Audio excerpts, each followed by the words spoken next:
We have come to the last two chapters of the book of First Chronicles, and this is preparations for the temple, chapters 28 and 29. You have in front of you a worksheet with pretty much on the front page just two pictures, and they're terrible. I apologize. Don't try to read the writing because you won't be able to read any of it. It's blown up considerably from a much smaller picture. So the computer tries to compensate and it does weird things with the letters and it's just unreadable. But I thought it would be worth looking at the picture, which is still kind of blurry, but it's interesting. This is the temple. If I can just talk about it for a second, if you don't mind. And the picture below is actually the inset up in the upper right-hand corner. You see that? So I just blew that up a little bit too. So this is one artist's conception of the temple, and there are lots of different conceptions of the temple. The first thing that you know, there are three basic deviations in artistic renderings of the temple. And I'm talking about Solomon's temple, not others and so forth. The first that you notice is the altar on the outside, the big altar to the right. And I think I disagree with this artist's concept of the altar. For one thing, God said more than once, no steps. So I think it probably had a ramp. The reason for that is that a priest, when he's walking up the steps, might hike up his gown too much, like I have to do when I'm going up. And the thing is, under my gown, I'm wearing my Sunday pants. A priest wouldn't be. So just so that there's no defilement or embarrassment, God said no steps. So no steps. The other thing is about the altar is that there's just a gigantic fire in the middle. Who could possibly tend that? Do you have to be like some kind of a guru walking on hot coals to get to the middle of the altar? I think it's very likely that there were as many as 9 or 12 small fires going on the top of that gigantic altar all at once. So they could sacrifice multiple sacrifices at the same time. And as long as the fire was going, what would it matter if you had 4 or, how does it multiply out geometrically? But 9 in my head works. And what would be the next 16? Probably 4 or 9 going all at once. The next thing that you notice that would be a variation from design, artist concept to artist concept. Some things are just the size, yeah. The side rooms, yeah. The water sources around the outside, yeah. But where did the 2 giant pillars go? So were they under a huge tall porch like we see here? Or were they just sort of freestanding outside? We don't know. And you'll notice different artist concepts have that done differently. Those big pillars had names. One was Jachin and one was Boaz. But we don't know if they held something up or if they were just decorations or what. And then the other thing is way in the back, you see steps going up to the Holy of Holies. And it's got here, we do know that Solomon didn't use a curtain. The tabernacle did, and Herod did. We know that they had curtains, but Solomon didn't. He had sort of what as a house painter I would have called a bifold door. So it's doors on hinges that would kind of come out and go back in again. Solomon had some pretty impressive things. And that seems probably accurate. But did you have to? But the thing is that that Holy of Holies was a cube, where we know the dimensions were 20 cubits by 20 cubits by 20 cubits high. But does that mean what happens then to the rest of the space back there? Because did it have a lower roof, or was it raised up a little bit, or was there a little room above it? And there are different concepts about all of those things. I kind of think that this picture is an error, that there weren't steps going up into the Holy of Holies, that there was a little room above it, because there's also 2 things, and they're different. but there are two different suppositions that you read in some later Jewish writings in the Talmud. And one is that it was a maintenance area. So how do you fix a broken tile or clean up a mess or something? Because, birds are going to get in there, and mice, right? And a kitten can get anywhere. It doesn't make any difference. My cat Sport used to be able to get into my bedroom even if the door was shut. Sport's with the Lord now, but when he was around, he used to push on my door once, push twice, and if he heard it rattle a certain way, he'd push it again and it would open. So, he knew the spot. It was like Fonzie. He could, and all of a sudden, through a shut door, I would have a cat in my bed. So, okay. But how do you clean up a mess in there? And the legend that I've read is that they had a thing like we would think of it as an elevator. It was a platform that would get lowered down from the roof on ropes, because you can't enter into the Holy of Holies. However, can you be lowered? That's the loophole that the Jews imagined. You could be lowered, and as long as you didn't get off your platform, you could take care of stuff and then be raised back up again. And I'm a little dubious about that. The other thing that I think was maybe the use of the room above the Holy of Holies was for something called the Azarah, which Hebrew writings do talk about in early New Testament days, where they kept the oldest copies of the Torah and the Old Testament books, the copies that you checked your copy against. And this whole concept, sort of known as the Azarah, where was this kept, and was it in a storeroom, and I kind of wonder if it was just above the Holy of Holies. There's a line in the Talmud that makes me think that. But Beth, go ahead. I see griffins in Holy of Holies. Yeah, what did the cherubim look like? There is evidence from Hebrew artwork that cherubim, they can look like anything because they don't have to be people. They're angels. And some Hebrew artwork depicts them as being like a lion or a bull with wings and so forth. And we might object to that, but it is in ancient Hebrew artwork. What class was he in? Because he appeared as a young man and sort of flanked. Angel. Okay, so we don't know. He's only called an angel. Okay. Yeah. I know there's archangels and I know. Well, there's an archangel. Right. In the Bible, the word is only in the singular. Okay. Archangel. We're never told that there's more than one. And then there are angels. There are also cherubim. There are seraphim. Are cherubim and seraphim classes of angels, or are they something different? And then you've got in the New Testament, powers, authorities. You get all kinds of different words that describe angels. And are they like jobs, or are they, what am I doing today as opposed to last night? Does my title change? I don't know. So anyway, yeah, but the thing about that also is that we're going to see in our text today, way at the end, if I ever start the class, at the end of chapter 29, we're going to find out that David also designed evidently a chariot for all of that stuff in the Holy of Holies. Was it on a platform? Or was each cherub on a chariot or in a chariot?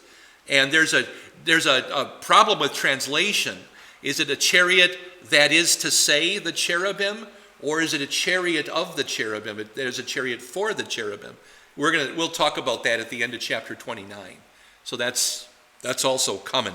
But you see on the bottom of the page a good diagram of everything, and kind of how it all went. That David is going to talk about designing all of those side rooms, and that actually we're told that, do you see in the upper drawing, can I somehow point to it over here, where you have the cutaway of the side rooms? Do you notice that the walls are a different thickness? The higher you go, the thinner the wall is.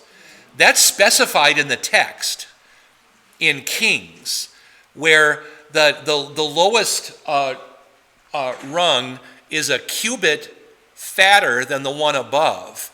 Why? So that the wood planks and stuff fit there and won't fall to hold the floor up above it. It was actually built into the bricks of the wall with those different thicknesses. So that's accurate. But then Daryl was asking before class about the big thing with the blue in it. That's the Bronze Sea.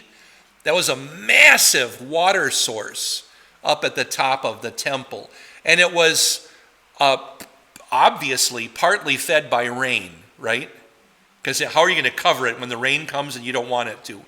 But then they would also cart water up and fill it. But then how do you get the water out? Well, it's held up by 12 bulls, probably life-size. They're made of bronze, 3 on each side, 1 for each tribe of Israel. And we know that there was an ingenious mechanism whereby the bulls each bull was like a tap.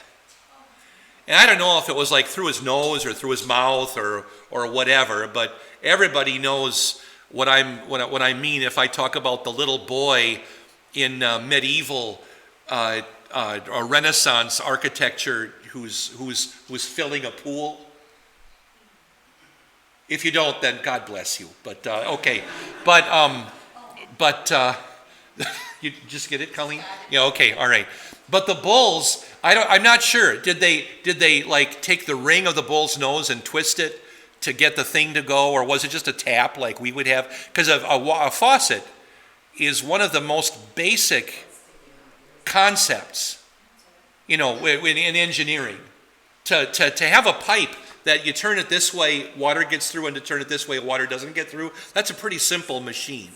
And so it wouldn't surprise me at all if they actually had a tap where you'd turn it and it would. There was a lot of washing in the temple, a ton of washing. You show up for work and you're a Levite, the first thing you do is an ablution where you wash yourself and you wash your hands, and for one thing, there's a lot of blood up there and you got to get rid of it. And you got to wash everything. And when an animal gets slaughtered, you wash the inner parts and everything, and it's just water, water, water, water, water. They needed gallons and gallons and gallons of water, and they had it. So, and those things on the side on movable carts, those are also full of water. They could move them to wherever they're doing that particular sacrifice. In our text today, Solomon's going to slaughter 1,000 bulls, 1,000 rams, and 1,000 lambs. Now, if my math is right, that's 3,000 sacrifices, and that's a lot of water. That's kind of every priest they had that day gets to cut something up. I'll take a lamb. Somebody else can do the bull. Actually, I'm over 50. I'd be disqualified. I could just give advice. All right. Any other questions? I mean, as long as we're on it. Any other questions about the picture, yeah, go ahead. Windows at the top serve several purposes, but one is for just air. You seal a room in metal, and pretty soon, yeah, exactly, it'll get pretty hot. So also notice how high they are. That's to catch any wind. So it's not so much for light, although a little bit. But especially for air, ventilation, because you're also burning incense in there. And how does it get out? So it's that as well. The thing about gold is that normally it doesn't have to be polished. Silver does, gold kind of not. But maybe occasionally. I don't know if they would have done a polishing. I mean, if you're the high priest, when would you want the polishing to happen? Before the Day of Atonement. Yeah, so if it's only once a year, that would be right now. Because Day of Atonement's coming up in September. So we better start. Grab the Windex and the rags and the ladders, and let's get up there. So if it's once a year, I would do it now.